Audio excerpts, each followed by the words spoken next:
Supply lecture part 3 part 2 video ਆਪਾਂ ਇੱਥੇ ਖਤਮ ਕੀਤਾ ਸੀਗਾ। ਉਸ ਤੋਂ ਬਾਅਦ ਆਪਾਂ ਸ਼ੁਰੂ ਕਰਨਾ ਸੀ supply must be for a consideration, right. So consideration ਕੀ ਹੁੰਦੀ ਆ, ਇਹ ਆਪਾਂ ਫਸਟ ਈਅਰ ਦੇ ਵਿੱਚ ਬਿਜ਼ਨਸ ਲਾਅ ਦੇ ਵਿੱਚ ਵੀ ਪੜ੍ਹਿਆ ਸੀਗਾ। ਕੰਸੀਡਰੇਸ਼ਨ ਦਾ ਮਤਲਬ ਕਿਸੇ ਚੀਜ਼ ਦੀ ਬਜਾਏ ਕੁਝ ਲੈ ਲੈਣਾ। ਉਹ ਜਿਹੜਾ ਲੈ ਲੈਣਾ ਹੁੰਦਾ ਉਹ ਕੋਈ ਜ਼ਰੂਰੀ ਨਹੀਂ ਆਪਾਂ ਕੈਸ਼ ਦੇ ਵਿੱਚ ਲਿਆ ਹੋਵੇ ਜਾਂ ਮਨੀ ਫਾਰਮ ਦੇ ਵਿੱਚ ਲਿਆ ਹੋਵੇ, ਉਹ ਕਿਸੇ ਹੋਰ ਫਾਰਮ ਦੇ ਵਿੱਚ ਕਿਸੇ ਹੋਰ ਰੂਪ ਦੇ ਵਿੱਚ ਵੀ ਹੋ ਸਕਦਾ ਆ। ਜਿਵੇਂ ਫਸਟ ਪੁਆਇੰਟ ਇੱਥੇ ਇਹ ਕਹਿੰਦਾ ਕੰਸੀਡਰੇਸ਼ਨ ਹਮੇਸ਼ਾ ਮਨੀ ਨਹੀਂ ਹੁੰਦੀ। ਤਾਂ ਉੱਥੇ ਕਿਸੇ ਕੰਪਨੀ ਨੇ ਕਿਸੇ ਸੀਏ ਤੋਂ ਆਡਿਟ ਕਰਾਇਆ ਸੀਗਾ, ਕਿਸੇ ਚਾਰਟਰਡ ਅਕਾਊਂਟੈਂਟ ਤੋਂ ਆਡਿਟਿੰਗ ਕਰਾਈ ਸੀਗੀ, ਅਤੇ ਉਹਨਾਂ ਨੂੰ ਕੈਸ਼ ਦੇਣ ਦੀ ਬਜਾਏ ਉਹਨਾਂ ਨੇ ਉਸ ਸੀਏ ਨੂੰ ਇੱਕ ਮੋਬਾਈਲ ਫੋਨ ਦੇਤਾ। ਸੋ ਇੱਥੇ ਜਿਹੜਾ ਆ ਮੋਬਾਈਲ ਫੋਨ ਜਿਹੜਾ ਕੰਸੀਡਰੇਸ਼ਨ ਹੋ ਗਿਆ। ਸੋ GST ਲਾਅ ਦੇ ਹਿਸਾਬ ਨਾਲ ਮੋਬਾਈਲ ਫੋਨ ਦੀ ਜਿਹੜੀ ਵੈਲਿਊ ਕੈਲਕੂਲੇਟ ਕੀਤੀ ਜਾਊਗੀ, ਸੀਏ ਤੋਂ ਆਡਿਟਿੰਗ ਕਰਦਾ ਕਿਸੇ ਫਰਮ ਦੀ ਉਹ ਸਰਵਿਸ ਮੰਨੀ ਜਾਂਦੀ ਹੈ। ਸੀਏ ਦੀ ਸਰਵਿਸ ਤੇ ਜਿੰਨੇ % ਟੈਕਸ GST ਲਾਅ ਕਹਿੰਦਾ ਉਹਨਾਂ ਉਹਨੂੰ ਜਮ੍ਹਾਂ ਕਰਾਉਣਾ ਚਾਹੀਦਾ ਹੈ as a service tax. Second point is further a consideration needs not always flow from the recipient of the supply. Suppose ਉੱਪਰਲਾ ਐਗਜ਼ਾਮਪਲ ਹੀ ਦੇ ਦਿਓ, ਸੀਏ ਨੇ ਉਸ ਫਰਮ ਨੂੰ ਸਰਵਿਸਿਜ਼ ਆਡਿਟ ਕਰਕੇ ਦਿੱਤੀਆਂ ਅਤੇ ਉਹਨਾਂ ਦੇ ਇਨ ਬਿਟਵੀਨ ਕੋਈ ਡੀਲ ਮੇਕਿੰਗ ਪਰਸਨ ਸੀਗਾ। ਉਹ ਡੀਲ ਮੇਕਿੰਗ ਪਰਸਨ ਨੇ ਥਰਡ ਪਰਸਨ ਨੇ ਸੀਏ ਨੂੰ ਮੋਬਾਈਲ ਫੋਨ ਗਿਫਟ ਕਰਾਤਾ, ਸਪੋਜ਼ ਉਹਦੇ ਫਰੈਂਡ ਦੀ ਕੰਪਨੀ, ਉਹ ਵੀ ਜਿਹੜੀ ਕੰਸੀਡਰੇਸ਼ਨ ਸਮਝੀ ਜਾਊਗੀ ਥਰਡ ਪਰਸਨ ਤੋਂ ਵੀ ਕੁਛ ਲਿਆ ਗਿਆ। ਪਰ ਪ੍ਰੈਕਟੀਕਲੀ ਇੱਦਾਂ ਦੀਆਂ ਚੀਜ਼ਾਂ ਜਿਹੜੀਆਂ ਉਹ ਪ੍ਰੂਵ ਕਰਨੀਆਂ ਬਹੁਤ ਡਿਫੀਕਲਟ ਹੁੰਦੀਆਂ ਆ। ਸੋ ਇਸ ਕਰਕੇ ਉਹਨਾਂ ਦਾ GST ਰਿਕਵਰ ਕਰਾਂ ਇਟਸ ਨਾਟ ਦੈਟ ਈਜ਼ੀ।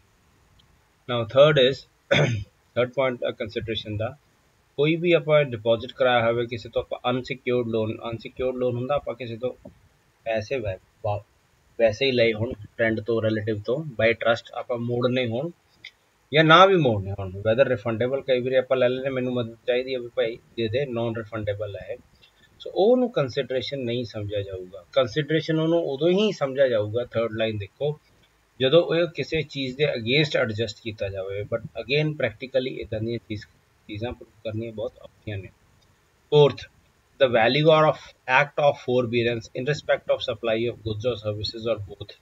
ਕਿਸੇ ਨੇ ਤੁਹਾਨੂੰ goods ਤੇ services ਸਪਲਾਈ ਕੀਤੀਆਂ ਤੇ ਉਹਦੀ ਬਜਾਏ ਤੁਸੀਂ ਉਹਨੂੰ ਕੁਝ ਛੱਡਤਾ, ਕੁਝ ਮਾਫ ਕਰਤਾ, ਠੀਕ ਹੈ ਨਾ, you let go of something, forbear ਕਰਤਾ, ਉਹਨੂੰ ਕੰਸੀਡਰੇਸ਼ਨ ਸਮਝਿਆ ਜਾਊਗਾ। ਥੱਲੇ ਐਗਜ਼ਾਮਪਲ ਹੈਗਾ, mister Mehta receives 5 lakhs from its partner, Mr. Amit Mehta, Messrs Mehta firm ਆ, ਉਹਨਾਂ ਨੂੰ ਉਹਦਾ ਪਾਰਟਨਰ ਆ ਮਿਸਟਰ ਅਮਿਤ, ਉਹਨੇ 5 ਲੱਖ ਰੁਪਈਆ ਦਿੱਤਾ ਆ ਉਹਨਾਂ ਨੂੰ ਫਰਮ ਨੂੰ at the time of resignation for allowing him to start his own firm in nearby areas. ਉਹ ਕਹਿੰਦਾ ਮੈਂ ਆਪਣਾ ਬਿਜ਼ਨਸ ਸ਼ੁਰੂ ਕਰਨਾ, ਚਲੋ ਮੈਂ ਤੁਹਾਨੂੰ ਨਿਕਲਣਾ ਚਾਹੁੰਦਾ ਇਸ ਪਾਰਟਨਰਸ਼ਿਪ ਤੋਂ, ਰਿਜ਼ਾਈਨ ਕਰਦਾ, 5 ਲੱਖ ਰੁਪਇਆ ਦੇ ਗਿਆ।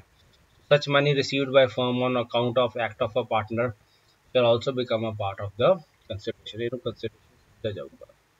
ਸੋ ਇਹ ਸੀਗਾ ਜੀ ਸੈਕਿੰਡ ਕਰੈਕਟਰਿਸਟਿਕ, ਕਿ ਸਪਲਾਈ ਦੇ ਕਰੈਕਟਰਿਸਟਿਕਸ ਦਾ ਟੇਬਲ ਹੈਗਾ ਪੇਜ 8.7 ਤੇ।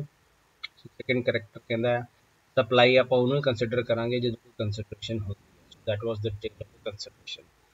Now next, third characteristic is supply must be for furtherance of business, right? Furtherance of business ਜਿਵੇਂ ਕੋਈ goods ਜਾਂ services ਤੇ ਉਦੋਂ ਹੀ ਟੈਕਸ ਲਊਗਾ ਜਦੋਂ ਆਪਾਂ ਉਹ goods ਜਾਂ services ਆਪਣੇ ਬਿਜ਼ਨਸ ਪਰਪਸ ਲਈ ਲਈ, ਆਪਣੇ ਬਿਜ਼ਨਸ ਨੂੰ ਵਧਾਉਣ ਲਈ ਲਿਆ ਹੋਵੇ। ਇੱਥੇ ਐਗਜ਼ਾਮਪਲ ਆ, a person Rohit buys a car for his personal use and after a year sells it to a car dealer. ਤੁਸੀਂ ਆਪਣੇ ਪਰਸਨਲ ਯੂਜ਼ ਦੀ ਕਾਰ ਲਈ ਆ ਤੇ ਤੁਸੀਂ ਉਹਨੂੰ ਕਾਰ ਡੀਲਰ ਨੂੰ ਵੇਚ ਦਿੰਦੇ ਹੋ, ਉਹ ਸਪਲਾਈ ਨਹੀਂ ਸਮਝੀ ਜਾਊਗੀ ਸੀ, ਠੀਕ ਹੈ ਨਾ, ਕਿਉਂਕਿ ਉਹ ਕਾਰ ਤੁਸੀਂ ਆਪਣੇ ਬਿਜ਼ਨਸ ਲਈ, ਤੁਹਾਡੀ ਆਫਿਸ ਦੀ ਕਾਰ, ਤੁਹਾਡੀ ਕੰਪਨੀ ਡਿਫਰੈਂਟ ਆ, ਤੁਹਾਡੇ ਘਰ ਦੀ ਕਾਰ ਡਿਫਰੈਂਟ ਆ। ਤੁਸੀਂ ਜਿੱਥੇ ਵੀ ਕੰਪਨੀ, ਜਨਰਲੀ ਜਿਹੜੀਆਂ ਕੰਪਨੀ ਕਾਰਸ ਹੁੰਦੀਆਂ ਟੈਕਸ ਅਥਾਰਟੀਜ਼ ਪੁੱਛਦੇ ਆ, ਉਹਨਾਂ ਦੀ ਲੌਗ ਬੁੱਕ ਮੇਨਟੇਨ ਕਰਨੀ ਪੈਂਦੀ ਹੈ, ਕਿੱਥੇ ਗਈ, ਕਿੰਨੇ ਕਿਲੋਮੀਟਰ ਚੱਲੀ, ਕਿਸ ਕੰਮ ਲਈ ਗਈ। So that is a proof ਕਿ ਇਹ ਜਿਹੜੀ ਹੈਗੀ ਆ ਓਫੀਸ਼ੀਅਲ ਕੰਪਨੀ ਵਰਕ ਲਈ ਜਾਂ ਬਿਜ਼ਨਸ ਵਰਕ ਲਈ ਯੂਜ਼ ਕੀਤੀ ਗਈ। ਫੋਰਥ ਪੁਆਇੰਟ ਸਿੰਪਲ, ਆਪਾਂ ਅੱਗੇ ਵੀ ਪੜ੍ਹਿਆ, supply must B made in the taxable territory of India. ਇਹ ਆਪਾਂ ਅਰਲੀਅਰ ਸਬਜੈਕਟਸ ਪੜ੍ਹਿਆ ਕਿ ਟੈਰੀਟਰੀ, ਟੈਕਸੇਬਲ ਟੈਰੀਟਰੀ ਦੀ ਡੈਫੀਨੇਸ਼ਨ ਕੀ ਆ। ਓਕੇ, ਐਂਡ ਜਿੱਥੇ ਜਿਹੜਾ ਸਾਊਥ ਇੰਡੀਆ ਹੈਗਾ ਅਰੇਬੀਅਨ ਸੀ ਤੇ ਬੇ ਆਫ ਬੰਗਾਲ ਦੇ ਨਾਲ, ਉੱਥੇ ਕਿੰਨੇ ਨੌਟੀਕਲ ਮਾਈਲਸ ਤੱਕ ਜਿਹੜਾ ਹੈਗਾ ਕੋਸਟ ਤੋਂ taxable territory. For example Indian territorial waters ਦੇ ਵਿੱਚ ਫਿਸ਼ਿੰਗ ਹੁੰਦੀ ਹੈ, ਟੈਕਸ ਹੈਗਾ ਤੇ ਉਹ ਟੈਕਸੇਬਲ ਸਰਵਿਸ ਦੇ ਵਿੱਚ ਆਊਗਾ, ਜਾਂ ਹੋਰ ਵੀ ਕੋਈ ਐਕਟੀਵਿਟੀ ਜਿਹੜੀ ਹੈਗੀ ਆ ਇੰਡੀਅਨ ਸੀਜ਼ ਦੇ ਵਿੱਚ ਹੁੰਦੀ ਹੈ। Fifth point is supply must be made by a taxable person, right? ਹੁਣ taxable person ਕੌਣ ਹੁੰਦਾ ਇੱਥੇ? ਸਪਲਾਈ ਕਰਨ ਵਾਲਾ ਬੰਦਾ ਟੈਕਸੇਬਲ ਹੋਣਾ ਚਾਹੀਦਾ ਆ। Hence, a supply between two non-taxable persons does not constitute a taxable supply. So, ਇੱਥੇ ਨੋਟ ਕਰਨ ਵਾਲੀ ਗੱਲ ਇਹ ਹੈ that supply can be made to a non-taxable person ਜਿਹੜਾ ਟੈਕਸ ਨਾਲ ਰਜਿਸਟਰਡ GST ਨਾਲ ਰਜਿਸਟਰਡ ਨਾ ਹੋਵੇ, ਠੀਕ ਹੈ ਨਾ। ਸੋ ਇੱਥੇ ਰਿਸਟ੍ਰਿਕਸ਼ਨ ਇਹੀ ਕੀ ਆ further, the restriction of being a taxable person is only on the supplier, whereas the recipient can be either taxable or non-taxable. Supplier ਨੂੰ taxable ਹੋਣਾ ਜ਼ਰੂਰੀ ਹੈ। Further, there is no condition that supply needs to be made to another person, that is supplies made to self are also taxable. ये अपनी firm ਨੂੰ supply कर दे taxable ਹੁੰਦਾ practically, legally. So meaning of taxable person is given under section 24. ये आप हम detail ਚ we've discussed earlier courses who is a taxable person, ਜਾਂ ਤਾਂ ਉਹ ਰਜਿਸਟਰਡ ਹੋਵੇ ਜਾਂ ਉਹ ਬੰਦੇ ਦੀ ਰਜਿਸਟ੍ਰੇਸ਼ਨ ਹੋ ਸਕਦੀ ਹੋਵੇ। ਜਿਹੜਾ ਬੰਦਾ ਲਾਇਬਲ ਟੂ ਉਹ ਵੀ ਸਮਝਿਆ ਜਾਊਗਾ। Okay, so now sixth and last point, supply must be a taxable supply। मैं समझा चुका। For example, agricultural products ਤੇ ਜਿਹੜਾ ਟੈਕਸ ਨਹੀਂ ਹੈਗਾ ਉਹ taxable supply ਆਉਂਦੀ ਨਹੀਂ ਹੈਗੀ, ਫਸਲਾਂ ਤੇ ਟੈਕਸ ਨਹੀਂ ਹੈਗਾ, ਸੋ ਇਹ ਲੱਗੂ। Now we come to the next major topic, that is scope of supply। ਜਿਹੜੀ ਸਪਲਾਈ ਦੇ ਵਿੱਚ a big question can, long question can come on this ਨਾ। ਸੋ ਇਹ ਚਾਰਟ ਜਿਹੜਾ ਬੜਾ ਇੰਪੋਰਟੈਂਟ ਆ ਉਹਨੂੰ ਸਮਰਾਈਜ਼ ਕਰਨ ਲਈ ਸਪਲਾਈ ਦੇ ਵਿੱਚ ਕੀ ਕੀ ਹੁੰਦਾ। ਲੈਫਟ ਸਾਈਡ ਤੇ ਇਸ ਕੇ ਇਨਕਲੂਡਡ ਸਪਲਾਈ ਦੇ ਵਿੱਚ ਕੀ ਕੀ ਹੈ, ਐਂਡ ਰਾਈਟ ਸਾਈਡ ਟੈਲਸ ਕਿ ਵਾਟ ਆਲ ਇਜ਼ ਐਕਸਕਲੂਡਡ ਇਨ ਸਪਲਾਈ। ਐਕਸਕਲੂਜਨਸ ਕਿਹੜੀਆਂ ਆ, ਨੈਗੇਟਿਵ ਲਿਸਟ ਕਿਹੜੀ ਆ, ਟੈਕਸੇਬਲ ਸਪਲਾਈਜ਼ ਕਿਹੜੀਆਂ ਹੁੰਦੀਆਂ। ਲੈਫਟ ਸਾਈਡ ਤੇ ਦੇਖੋ ਸਪਲਾਈਜ਼, ਟੈਕਸੇਬਲ ਸਪਲਾਈਜ਼ ਕਿਹੜੀਆਂ ਹੁੰਦੀਆਂ। ਸੋ 5 ਤਰ੍ਹਾਂ ਦੀਆਂ ਹੁੰਦੀਆਂ। ਨੈਕਸਟ ਪੇजेस ਦੇ ਵਿੱਚ ਆਪਾਂ ਇਹਨਾਂ ਦੀ ਡਿਟੇਲ ਹੀ ਪੜ੍ਹਨੀ ਹੈ। ਸੋ ਟੈਕਸੇਬਲ ਸਪਲਾਈਜ਼ ਜਿਹੜੀਆਂ ਹੁੰਦੀਆਂ, supply for consideration for course of business, ਇਹ ਆਪਾਂ ਪੜ੍ਹ ਚੁੱਕੇ ਹਾਂ। ਐਂਡ ਸੈਕਸ਼ਨ 7.1.b ਦੇ ਵਿੱਚ ਲਿਖਿਆ ਜੇ ਆਪਾਂ ਬਾਹਰੋਂ ਕੋਈ ਸਰਵਿਸ ਇੰਪੋਰਟ ਕਰਦੇ ਆ ਆਊਟ ਆਫ ਇੰਡੀਆ, ਉਹ ਵੀ ਸਪਲਾਈ ਟੈਕਸੇਬਲ ਹੈਗੀ ਆ, ਠੀਕ ਹੈ। 7.1.c ਕਹਿੰਦਾ ਆ ਸਪਲਾਈ ਵਿਦਾਊਟ ਕੰਸੀਡरेशन, ਕਈ ਸਪਲਾਈਜ਼ ਵਿਦਾਊਟ ਕੰਸੀਡरेशन ਹੁੰਦੀਆਂ ਆ। ਸੋ ਐਕਸੈਪਸ਼ਨਲ ਕੇਸਿਸ ਆ, ਇਹਨਾਂ ਕੇਸਿਸ ਦੇ ਵਿੱਚ ਵੀ ਵਿਦਾਊਟ ਕੰਸੀਡरेशन ਵਾਲੇ ਕੇਸ ਦੇ ਵਿੱਚ ਵੀ ਟੈਕਸ ਲੱਗਦਾ। ਸੋ ਕਿਹੜੇ ਕੇਸਿਸ ਦਾ ਉਹ ਦੇਖਣੇ ਆ। ਐਂਡ ਡੀ ਪਾਰਟ ਦੇ ਵਿੱਚ ਹੈਗਾ ਡੀਮਡ ਟੂ ਬੀ ਸਪਲਾਈਜ਼ ਹੁੰਦੀਆਂ, ਉਹ ਕਿਹੜੀਆਂ ਹੁੰਦੀਆਂ, what are deemed to be supplies. So ABCD ਇਹ 4 ਤਰ੍ਹਾਂ ਦੀਆਂ ਟੈਕਸੇਬਲ ਸਪਲਾਈਜ਼ ਹੁੰਦੀਆਂ, ਇਹ ਆਪਾਂ ਹੁਣ ਡਿਟੇਲ ਸਟੱਡੀ ਕਰਾਂਗੇ। ਔਰ ਉਸ ਤੋਂ ਬਾਅਦ ਸੈਕੰਡ ਪਾਰਟ ਹੈਗਾ ਐਕਸਕਲੂਜਨਸ ਫਰੋਮ ਸਪਲਾਈ ਹੈ, ਜਿਹਨੂੰ ਆਪਾਂ ਨੈਗੇਟਿਵ ਲਿਸਟ ਆਫ ਸਰਵਿਸਿਜ਼ ਕਹਿੰਦੇ ਆ। ਨੈਗੇਟਿਵ ਲਿਸਟ ਆਫ ਸਰਵਿਸਿਜ਼ ਕਿਹੜੀਆਂ ਵੀ, ਇਹ ਸਰਵਿਸਿਜ਼ ਜਿਹੜੀਆਂ ਆ ਸਪਲਾਈ ਇਹਨਾਂ ਤੇ ਟੈਕਸ ਨਹੀਂ ਲੱਗਣਾ, ਇਹ ਇਨਕਲੂਡ ਨਹੀਂ ਹੁੰਦੀਆਂ। ਸੋ ਇਹ GST ਐਕਟ ਦਾ ਸ਼ਡਿਊਲ 3 ਆ, ਉਹਦੇ ਵਿੱਚ ਸਪੈਸੀਫਾਈਡ ਹੈ that later। and section 7.2 activities undertaken by the government ਜਿਹੜੀਆਂ ਐਕਟੀਵਿਟੀਜ਼ ਅੰਡਰਟੇਕ ਕਰਦੀ ਆ, ਠੀਕ ਆ, ਉਹ ਮੈਂਸ਼ਨਡ ਹੈ ਇਸ ਐਕਟ ਦੇ ਵਿੱਚ, ਉਹਨਾਂ ਨੂੰ ਇਹਦੇ ਅੰਡਰ ਨਹੀਂ ਕੰਸੀਡਰ ਕੀਤਾ ਜਾਂਦਾ। Okay, now let's see the detail of this table। इस table ਦੀ details चाहिए। Number 1, inclusions in supply। now ਇਹ table याद रखो, just have a look at it for a few seconds, memorize। ਸੋ ਦੋ ਪਾਸੇ ਆ, ਲੈਫਟ ਪਾਸਾ ਤੇ ਰਾਈਟ ਪਾਸਾ। ਇਸ ਚਾਰਟ ਦਾ ਲੈਫਟ ਸਾਈਡ ਤੇ ਟੈਕਸੇਬਲ ਸਪਲਾਈਜ਼ ਆ, 4 ਤਰ੍ਹਾਂ ਦੀਆਂ ਟੈਕਸੇਬਲ ਸਪਲਾਈਜ਼ ਆ। ਸੋ ਫਰਸਟ ਆ ਗਈ ਆ, ਹੁਣ ਇਹਦੇ ਤੇ ਇਹਦੀ ਇੱਕ ਪਾਰਟ ਤੇ ਵੀ ਤੁਹਾਨੂੰ ਕੁਐਸਚਨ ਆ ਸਕਦਾ ਆ, ਸਪਲਾਈ ਫॉर ਕੰਸੀਡरेशन ਇਨ ਕੋਰਸ ਔਰ ਫਰਦਰੈਂਸ ਆਫ ਬਿਜ਼ਨਸ। ਇਹਦੀ ਕੀ ਡਿਟੇਲ ਹੈ, ਇਹਨੂੰ ਆਪਾਂ ਕੀ ਸਮਝਾਂਗੇ, ਠੀਕ ਹੈ। ਇਹਦੇ ਦੋ ਪਾਰਟ ਆ। ਸਪਲਾਈ ਆਪਾਂ ਕਿਸੇ ਚੀਜ਼ ਨੂੰ ਤਾਂ ਮੰਨਾਂਗੇ ਜੇ ਉਸ ਕੇਸ ਦੇ ਵਿੱਚ ਕੰਸੀਡरेशन ਹੈਗੀ ਆ, ਐਂਡ ਸੈਕੰਡ ਉਹਨੂੰ ਆਪਾਂ ਆਪਣੇ ਬਿਜ਼ਨਸ ਲਈ ਯੂਜ਼ ਕਰਨਾ। ਸੋ ਦੈਟ ਇਜ਼ ਸਿੰਪਲ। ਇਹਦੇ ਅੰਦਰ ਕੀ ਕੀ ਆ ਜਾਂਦਾ ਹੈ, ਆਈ ਹੈਵ ਟੋਲਡ, ਮੈਂ ਪਹਿਲਾਂ ਵੀ ਸਮਝਾਇਆ ਸੀ। ਸੋ ਨਾਓ I will not repeat it further in detail। Sale, ਠੀਕ ਹੈ ਨਾ, ਸਾਰੀਆਂ ਜਿਹੜੀਆਂ ਸੇਲ ਦੀਆਂ ਐਕਟੀਵਿਟੀ ਹੁੰਦੀਆਂ। ਸੈਕੰਡਲੀ ਜੇ ਆਪਾਂ ਕਿਸੇ ਨੂੰ ਕੁਝ ਟ੍ਰਾਂਸਫਰ ਕਰਦੇ ਹਾਂ, ਮੈਂ ਤੁਹਾਨੂੰ ਐਗਜ਼ਾਮਪਲ ਦਿੱਤਾ ਸੀ when I was working with steel company. ਅਸੀਂ ਬੰਬੇ ਤੋਂ ਆਪਣੇ ਲੁਧਿਆਣੇ ਜਿਹੜਾ ਮਟੀਰੀਅਲ ਮੰਗਵਾਉਂਦੇ ਸੀ, ਸਟਾਕ ਟ੍ਰਾਂਸਫਰ ਕਰਦੇ ਸੀ। ਕੰਪਨੀ ਆਪਣੇ ਇੱਕ ਗੋਦਾਮ ਤੋਂ ਦੂਸਰੇ ਗੋਦਾਮ 'ਚ ਭੇਜ ਦਿੰਦੀ ਸੀ, from Bombay to Ludhiana.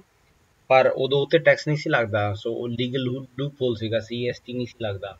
But ਹੁਣ ਦਾ ਲਾਅ ਕਹਿੰਦਾ ਵੀ ਜਦੋਂ ਤੁਸੀਂ ਟ੍ਰਾਂਸਫਰ ਵੀ ਕਰਦੇ ਹੋ ਇੱਕ ਗੋਡਾਊਨ ਤੋਂ ਦੂਸਰੇ 'ਚ ਤੁਸੀਂ ਕੀਤਾ, ਜਾਂ ਕੋਈ ਹੋਰ ਕੇਸ ਦੇ ਵਿੱਚ ਟ੍ਰਾਂਸਫਰ ਆਫ ਓਨਰਸ਼ਿਪ ਜਦੋਂ ਹੋ ਗਈ ਗੁੱਡ ਔਰ ਸਰਵਿਸ ਦੀ, ਤਾਂ ਉਹਨੂੰ ਆਪਾਂ ਸਪਲਾਈ ਮੰਨਾਂਗੇ। ਬਾਰਟਰ ਵੈਰੀ ਸਿੰਪਲ ਐਕਸਚੇਂਜ, ਠੀਕ ਹੈ ਨਾ। ਤੁਸੀਂ ਕਿਸੇ ਤੋਂ ਕੋਈ ਚੀਜ਼ ਲਈ ਉਹਦੇ ਬਜਾਏ ਤੁਸੀਂ ਉਹਨੂੰ ਕੋਈ ਚੀਜ਼ ਦਿੱਤੀ, ਦੈਟਸ ਕਾਲਡ ਬਾਰਟਰ, ਉਹਨੂੰ ਸਪਲਾਈ ਸਮਝਿਆ ਜਾਊਗਾ। ਦੈਨ ਸੈਕੰਡ ਇਜ਼ ਐਕਸਚੇਂਜ ਜਦੋਂ ਤੁਸੀਂ ਕੀਤਾ, ਕੱਲਾ ਜੇ ਪੈਸਾ ਐਕਸਚੇਂਜ ਕੀਤਾ ਉਹ ਨਹੀਂ, ਜੇ ਤੁਸੀਂ ਕੁਛ ਕਿਸੇ ਚੀਜ਼ ਦੀ ਟ੍ਰਾਂਸਫਰ ਆਫ ਓਨਰਸ਼ਿਪ ਕਰਦੇ ਹੋ, ਸੋ that is also considered exchange. ਇੱਥੇ ਕਾਰ ਐਕਸਚੇਂਜ ਦਾ ਐਗਜ਼ਾਮਪਲ ਹੈਗਾ ਆ, ਕਾਰ ਜਦੋਂ ਆਪਾਂ ਨਵੀਂ ਲੈਣ ਜਾਂਦੇ ਹਾਂ, ਨਵੀਂ ਲੈਣ ਜਾਓ, ਪੁਰਾਣੀ ਥੋੜਾ ਬੋਨਸ ਵੀ ਦਿੰਦੇ ਆ, ਉਹਨੂੰ ਵੀ ਸਪਲਾਈ ਸਮਝਿਆ ਜਾਊਗਾ। Then giving license to a person, ਠੀਕ ਹੈ ਨਾ, ਕਿਸੇ ਕੰਮ ਕਰਨ ਨੂੰ, ਠੀਕ ਹੈ ਨਾ, ਫॉर ਕੰਸੀਡਰੇਸ਼ਨ, ਉਹਨੂੰ ਵੀ ਸਪਲਾਈ ਕਰਨ ਕੀਤਾ ਜਾਊਗਾ, ਉਹਨੂੰ ਵੀ ਸਪਲਾਈ ਮੰਨਿਆ ਜਾਊਗਾ। ਰੈਂਟ, ਜਦੋਂ ਆਪਾਂ ਕੋਈ ਚੀਜ਼ ਕਿਰਾਏ ਤੇ ਦਿੰਦੇ ਆ, ਠੀਕ ਹੈ ਨਾ, ਰੈਂਟ ਇਜ਼ ਪੀਰੀਓਡਿਕਲ ਪੇਮੈਂਟ, ਉਹ ਪੀਰੀਅਡ ਜਨਰਲੀ ਮੰਥ ਹੁੰਦਾ ਆ, ਮੰਥਲੀ ਪੇਮੈਂਟ। ਆਪਣਾ ਜਿਹੜਾ ਆ ਰੈਂਟ ਤੇ ਦੇਣਾ, ਮਕਾਨ, ਦੁਕਾਨ, ਕਮਰਸ਼ੀਅਲ ਪ੍ਰਾਪਰਟੀ, ਉਹ ਵੀ ਲੀਜ਼ ਤੇ ਦੇਣੀ, ਜ਼ਮੀਨ ਜਨਰਲੀ ਲੀਜ਼ ਤੇ ਦਿੱਤੀ ਜਾਂਦੀ ਆ, ਜਿਹਨੂੰ ਆਪਾਂ ਠੇਕਾ ਕਹਿੰਦੇ ਆ ਸਿੰਪਲ ਲੋਕਲ ਲੈਂਗੁਏਜ ਵਿੱਚ, ਜਾਂ ਆਪਾਂ ਲੀਜ਼ ਹੁੰਦਾ ਹੈ ਵੀ ਬਹੁਤ ਲੰਬੇ ਸਮੇਂ ਲਈ, 10 ਸਾਲ ਲਈ, 15 ਸਾਲ ਲਈ ਲੀਜ਼ ਤੇ ਲੈ ਲਿਆ, so that is also considered a service, ਠੀਕ ਹੈ ਨਾ। ਸੋ ਇਹ ਐਗਜ਼ਾਮਪਲ ਹੈ, ਇੱਕ ਟਰੇਡਰ ਨੇ, ਤੇ ਉਹ ਟਰੇਡਰ ਨੂੰ ਮਸ਼ੀਨ ਦਿੱਤੀ ਮੰਥਲੀ ਰੈਂਟ ਤੇ, ਹੈ ਨਾ, ਉਹ ਜਿਹੜਾ ਰੈਂਟ ਉਹਨੂੰ ਮਿਲ ਰਿਹਾ 10,000 ਹਰ ਮੰਥ ਦਾ, ਉਹ ਤੇ ਉਹਨੂੰ ਜਿਹੜਾ ਸਰਵਿਸ ਟੈਕਸ 6% ਹੈਗਾ ਰੈਂਟ ਤੇ ਉਹ ਦੇਣਾ ਪਊਗਾ, ਠੀਕ ਹੈ ਨਾ। ਡਿਸਪੋਜ਼ਲ ਦਾ ਮਤਲਬ, ਲਾਸਟ ਪੁਆਇੰਟ ਇਜ਼ ਡਿਸਪੋਜ਼ਲ। ਜਦੋਂ ਆਪਾਂ ਕੰਪਨੀ ਵਾਈਂਡ ਅਪ ਕਰਦੇ ਹਾਂ, ਉਹਦੇ ਆਪਾਂ ਐਸੈਟਸ ਵੇਚਦੇ ਹਾਂ, ਡਿਸਪੋਜ਼ ਆਫ ਕਰਦੇ ਹਾਂ, and consideration, that is also considered a supply. So ਇਹ ਹੋ ਗਿਆ ਉਹ ਜਿਹੜਾ ਆਪਾਂ ਚਾਰਟ ਪੜ੍ਹਿਆ ਸੀ, ਠੀਕ ਹੈ ਨਾ, 7.1 ਪਾਰਟ ਹੈਗਾ GST law the. For your answer purpose you can consider it as A. Now we coming to the B part. ਹੁਣ ਅੱਗੇ ਦੇਖੀਏ ਕੀ ਹੈ, ਠੀਕ ਹੈ। ਇੰਪੋਰਟੇਸ਼ਨ ਆਫ ਸਰਵਿਸਿਜ਼, ਨਾਲ will be quick, very simple example.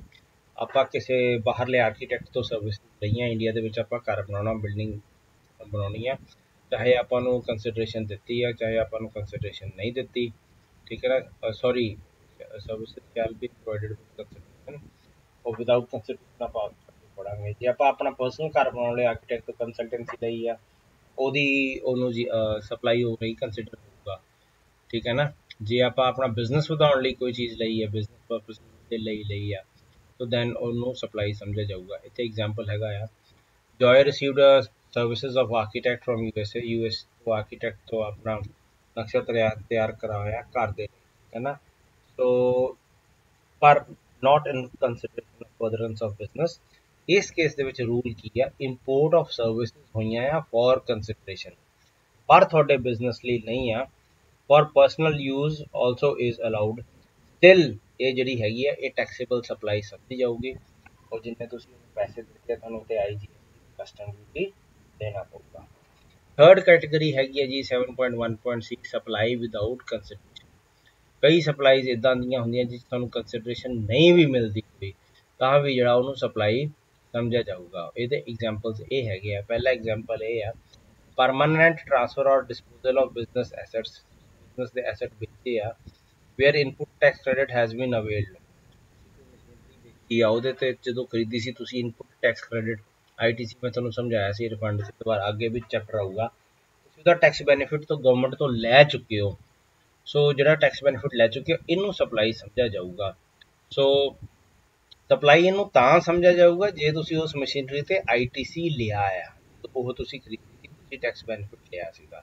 So permanent transfer or disposal ਉਹਦੀ value ਲੈਣੀ ਆ, ਪਲੱਸ ITC ਜਿਹੜਾ ਤੁਸੀਂ ਲਿਆ ਉਹਦੀ ਵੈਲਿਊ ਲੈਣੀ ਆ, ਇਹ ਦੋਨਾਂ ਦਾ ਟੋਟਲ ਕਰਕੇ ਸਪਲਾਈ ਦੀ ਵੈਲਿਊ ਨਿਕਲਦੀ ਹੈ। ਚਾਹੇ ਤੁਸੀਂ ਇਸ ਚੀਜ਼ ਦੀ ਕੋਈ ਕੰਸੀਡਰੇਸ਼ਨ ਨਹੀਂ ਵੀ ਲਈ, ਉਹਦੀ ਵੈਲਿਊ ਸੀਗੀ ਡਿਸਪੋਜ਼ਲ ਦੀ ਪਲੱਸ ITC ਫੀਲਡ। ਸੋ ਇਹਦਾ ਐਗਜ਼ਾਮਪਲ ਹੈ, Reliance company donates old laptops to charitable schools. When new laptops are purchased by Reliance company, it will qualify as a supply, as supply।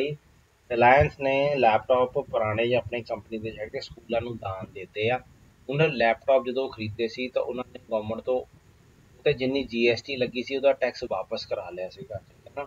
ਇਸ ਚੀਜ਼ ਨੂੰ ਸਪਲਾਈ ਸਮਝਿਆ ਜਾਊ, ਮਤਲਬ ਇੱਥੇ ਟੈਕਸ ਲੱਗੂਗਾ।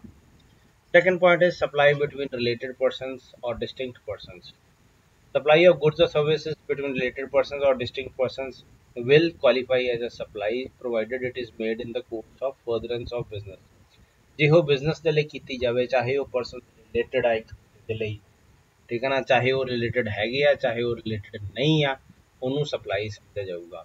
ਫਰਦਰ ਰਿਲੇਟਡ ਪਰਸਨ ਦੀ ਡੈਫੀਨੇਸ਼ਨ ਕੀ ਹੈ, ਸੈਕਸ਼ਨ 15 CGST ਐਕਟ ਦੇ ਵਿੱਚ ਲਿਖੀ ਹੋਈ ਆ, ਠੀਕ ਹੈ ਨਾ। ਰਿਲੇਟਡ ਪਰਸਨ ਕਿਹਨੂੰ ਮੰਨਦੇ ਆ?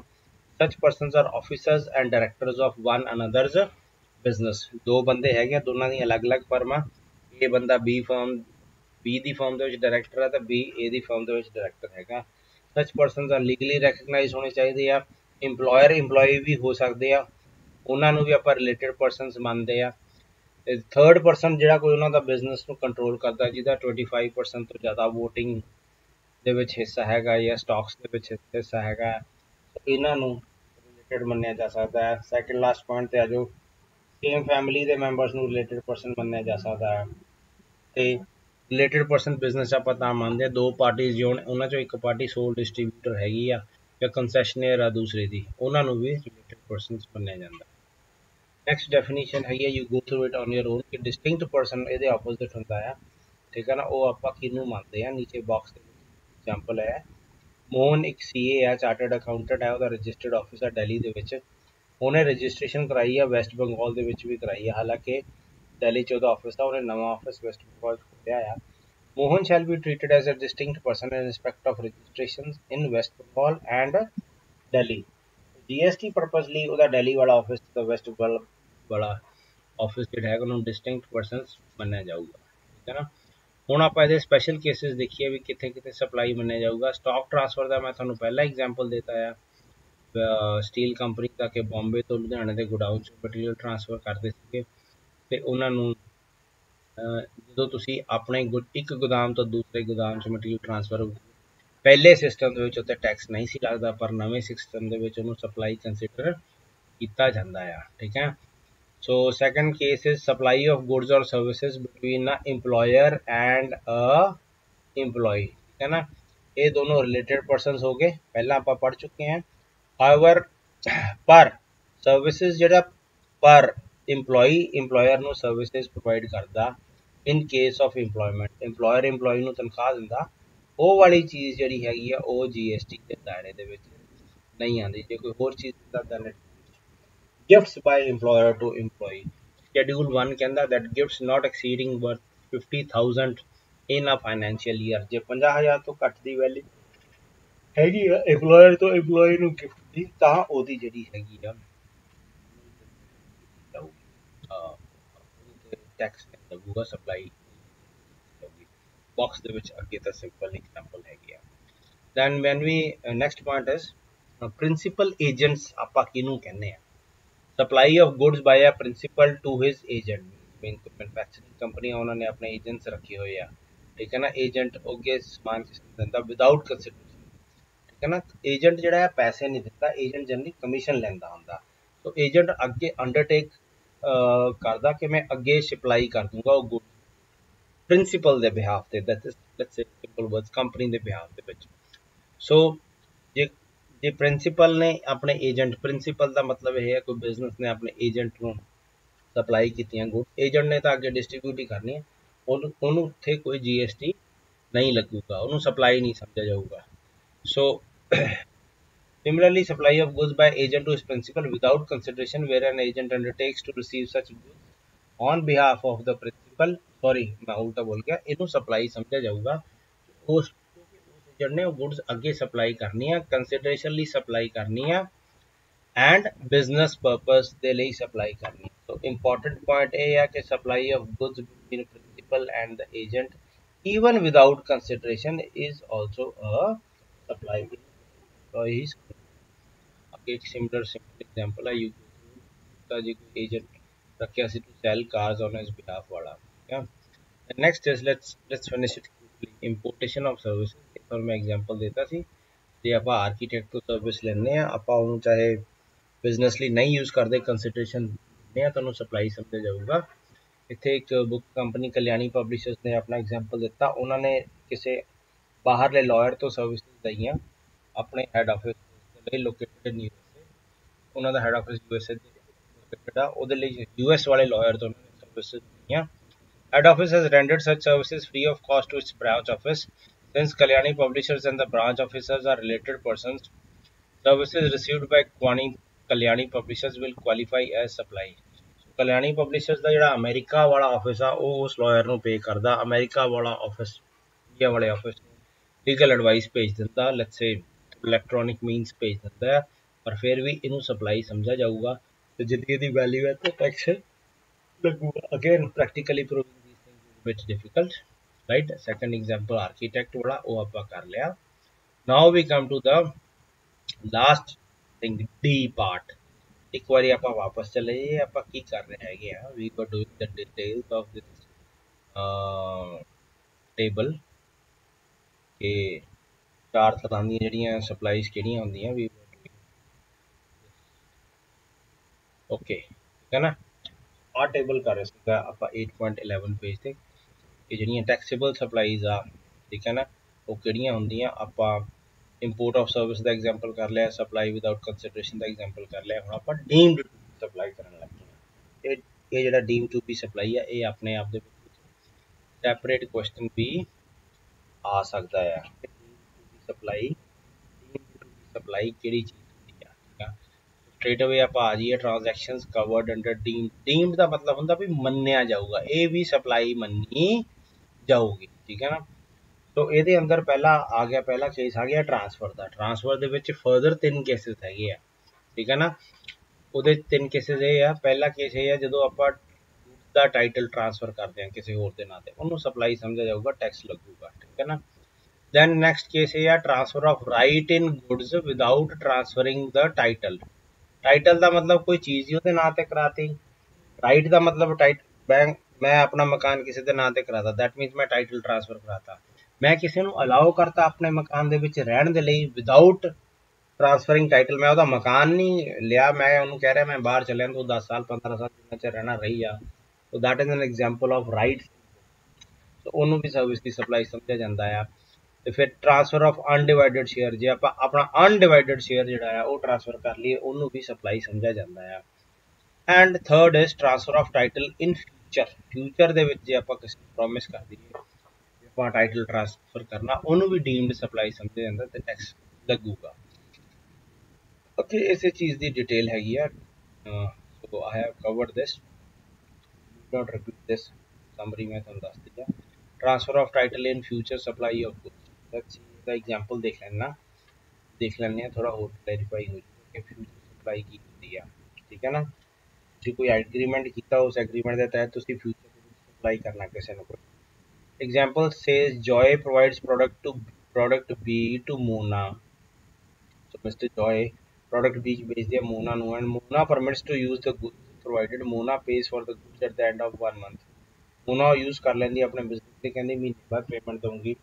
When the property and the in goods will be transferred to Mona, hence the ownership is transferred in future, and hence this transaction will be considered as a supply of goods and not a service.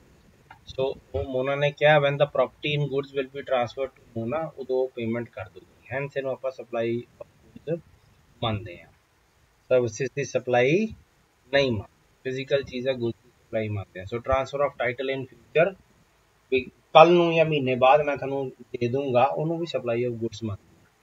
Title हमेशा goods का ही supply होंगे, services transfer नहीं हो सकते, services का title transfer नहीं हो सकता। नैक्सट है जी लैंड एंड बिल्डिंग के केस के आप करते हैं, very simple. Land and building के 2 ऑप्शन है, ठीक है ना। जे आप लैंड बिल्डिंग लीज से दें, टैनेंसी मीनस किराए से दें, किसी को लाइसेंस दें यूज़ करने का, उन्होंने भी सर्विसेज समझा जाऊगा। जे आप लीज दें 10-15 सर्विस, उन्होंने भी जोड़ा है सप्लाई ऑफ सर्विसेज समझा जाऊगा, पर वो जी इनकम आती है वो टैक्सेबल होंगी है, सर्विस टैक्स लगता वो, ठीक है। Okay, basically renting of immovable property है, उन्होंने आप सप्लाई ऑफ सर्विस कहने, सर्विस टैक्स लगता है, इनकम टैक्स भी लगेगा, सर्विस टैक्स भी लगेगा। तो मैं वापस हूँ इनकम टैक्स नहीं जा रहा हूँ। दैन ट्रीटमेंट और प्रोसैस, किसी चीज़ की 2 चीज़ा आप पढ़ लिया। सैकेंड पॉइंट आप पढ़िया land and building. Deemed supply की आ रहा, सो डीम्ड सप्लाई तो थोड़ा सैपरेट क्वेश्चन आ सकता, explain detail the concept of deemed supply आप कि।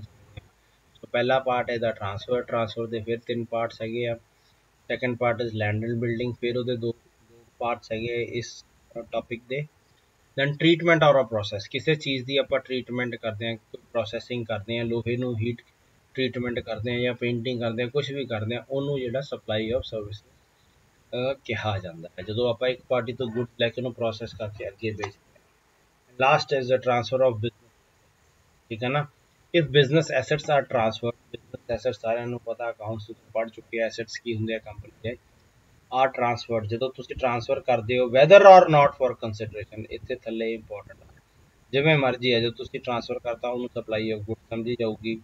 ਜੇ ਤੁਸੀਂ ਬਿਜ਼ਨਸ ਦੀਆਂ ਚੀਜ਼ਾਂ ਆਪਣੀ ਪ੍ਰਾਈਵੇਟ ਯੂਜ਼ ਲਈ ਯੂਜ਼ ਕਰਦੇ ਹੋ, ਕੰਪਨੀ ਦੀ ਕਾਰ ਘਰ ਦੇ ਲਈ ਯੂਜ਼ ਕਰਦੇ ਹੋ, ਉਹਨੂੰ ਸਪਲਾਈ ਆਫ ਸਰਵਿਸ ਮੰਨਿਆ ਜਾਊਗਾ। ਅਗੇਨ ਪ੍ਰੈਕਟੀਕਲੀ ਇਦਾਂ ਦੀਆਂ ਚੀਜ਼ਾਂ ਪ੍ਰੂਵ ਕਰਨੀਆਂ ਬਹੁਤ ਔਖੀਆਂ, ਤੇ ਇਦਾਂ ਦੀਆਂ ਚੀਜ਼ਾਂ ਤੇ ਜਨਰਲੀ ਟੈਕਸ ਨਹੀਂ ਦਿੰਦੇ ਲੋਕ।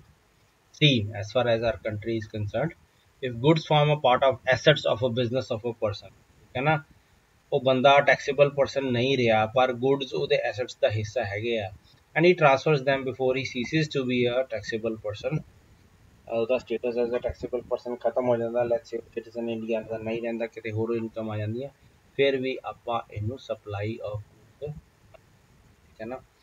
ਸੋ then coming to supply of service, quickly will move, ਫਿਰ ਆਪਣਾ ਚੈਪਟਰ ਇਹ ਖਤਮ ਹੈ। ਰੈਂਟਿੰਗ, ਇਮੂਵੇਬਲ ਪ੍ਰੋਪਰਟੀ ਦੀ ਰੈਂਟਿੰਗ ਨੂੰ ਸਪਲਾਈ ਆਫ ਸਰਵਿਸਿਜ਼ ਆ। ਕੰਸਟਰਕਸ਼ਨ ਮੈਂ ਤੁਹਾਨੂੰ ਪਹਿਲਾਂ ਹੀ ਸਮਝਾ ਚੁੱਕਾ, ਜੇ ਆਪਾਂ ਕੋਈ ਬਿਲਡਿੰਗ ਬਣਾਉਣੀ ਆ ਠੇਕੇ ਤੇ, ਤਾਂ ਜਿੰਨਾ ਆਪਾਂ 3-4 ਲੱਖ ਰੁਪਏ ਉਹ ਠੇਕੇਦਾਰ ਨੂੰ ਦੇਵਾਂਗੇ, ਉਹਦੀ ਸਰਵਿਸ ਫੀ ਉੱਤੇ ਟੈਕਸ ਲੱਗੂਗਾ। ਜੇ ਆਪਾਂ ਟੈਂਪਰੇਰੀ ਟ੍ਰਾਂਸਫਰ ਕਰਦੇ ਹਾਂ ਜਾਂ ਕਿਸੇ ਨੂੰ ਆਪਣੀ ਇੰਟੈਲੈਕਚੁਅਲ ਪ੍ਰੋਪਰਟੀ ਯੂਜ਼ ਕਰਨ ਦਿੰਦੇ ਹਾਂ, ਆਪਣਾ ਗਾਣਾ ਯੂਜ਼ ਕਰਨ ਦਿੰਦੇ ਹਾਂ, ਆਪਣੀ ਬੁੱਕ ਯੂਜ਼ ਕਰਨ ਦਿੰਦੇ ਹਾਂ, ਉਹਨੂੰ ਵੀ ਸਪਲਾਈ ਆਫ ਸਰਵਿਸ ਦਿੱਤਾ ਜਾਊਗਾ। ਜੇ ਆਪਾਂ ਕਿਸੇ ਚੀਜ਼ ਦੀ ਡਿਵੈਲਪਮੈਂਟ ਕਰਦੇ ਹਾਂ, ਜਿਵੇਂ ਸੌਫਟਵੇਅਰ ਦੀ ਡਿਵੈਲਪਮੈਂਟ ਹੁੰਦੀ ਹੈ, ਡਿਜ਼ਾਈਨਿੰਗ ਹੁੰਦੀ ਹੈ, ਪ੍ਰੋਗਰਾਮਿੰਗ ਕਰਦੇ ਹਾਂ, ਕਸਟਮਾਈਜ਼ੇਸ਼ਨ ਕਰਦੇ ਹਾਂ, ਕੋਈ ਇਨਫੋਰਮੇਸ਼ਨ ਟੈਕਨੋਲੋਜੀ ਰਿਲੇਟਡ ਚੀਜ਼ ਆ, ਉਹ ਵੀ ਸਪਲਾਈ ਆਫ ਸਰਵਿਸ ਹੀ ਹੋਗੀ। ਲੈਟਸ ਸੇ ਆਪਣੇ ਕਾਲਜ ਨੂੰ ਵੈਬਸਾਈਟ ਬਣਾ ਕੇ ਦਿੱਤੀ ਆ, ਉਹ ਪੈਸੇ ਲੈ ਰਹੀ ਹੈ, ਸੋ that is an example of supply of service. Software ਵਾਲੇ ਜਿੰਨੇ ਵੀ ਹੁੰਦੇ ਆ ਕੰਮ, that is again an example of supply of services. And then it's agreeing to obligation for refrain from an act, ਆਪਾਂ ਕਿਸੇ ਨੂੰ ਪ੍ਰੋਮਿਸ ਕੀਤਾ for some consideration ਵੀ ਆਪਾਂ ਉਸ ਬਿਜ਼ਨਸ ਨਹੀਂ ਐਂਟਰ ਕਰਾਂਗੇ ਜਾਂ ਫਲਾਨਾ ਕੰਮ ਨਹੀਂ ਕਰਾਂਗੇ, that is also considered a supply of, ਮੈਂ ਇਹ ਨਹੀਂ ਕਰੂੰਗਾ, ਮੈਂ ਇਹ ਕਰਨ ਤੋਂ ਪਰਹੇਜ਼ ਕਰੂੰਗਾ, ਰਿਫਰੇਨ ਕਰੂੰਗਾ, ਮੈਂ oblige ਹਾਂ ਤੁਹਾਡੀ ਇਹ ਗੱਲ ਮੰਨ, that is also supply of services. F is transfer of the right to use any, ਇਹ ਵੀ ਤੁਹਾਨੂੰ ਮੈਂ ਦੱਸਦਾ, ਤੁਸੀਂ ਆਪਣਾ ਕੰਮ ਕਰਦੇ, ਠੀਕ ਹੈ ਨਾ। ਚਾਹੇ ਸਪੈਸੀਫਾਈਡ ਟਾਈਮ ਪੀਰੀਅਡ ਲਈ ਨਹੀਂ ਦਿੰਦੇ, ਚਾਹੇ ਤੁਸੀਂ ਕੈਸ਼ ਲਈ ਦਿੰਦੇ ਹੋ, ਡੈਫਰਡ ਪੇਮੈਂਟ ਲਈ ਦਿੰਦੇ ਹੋ, ਜਾਂ ਕੰਸੀਡਰੇਸ਼ਨ ਲਈ ਦਿੰਦੇ ਹੋ, ਸਪਲਾਈ ਆਫ ਸਰਵਿਸ ਮੰਨਿਆ ਜਾਊਗਾ, ਰਾਈਟ। ਨਾਓ 6th ਪਾਰਟ ਇਹਦਾ ਹੈਗਾ composite supply equal to supply of services. This I will be covering last part, right? So we will end over here.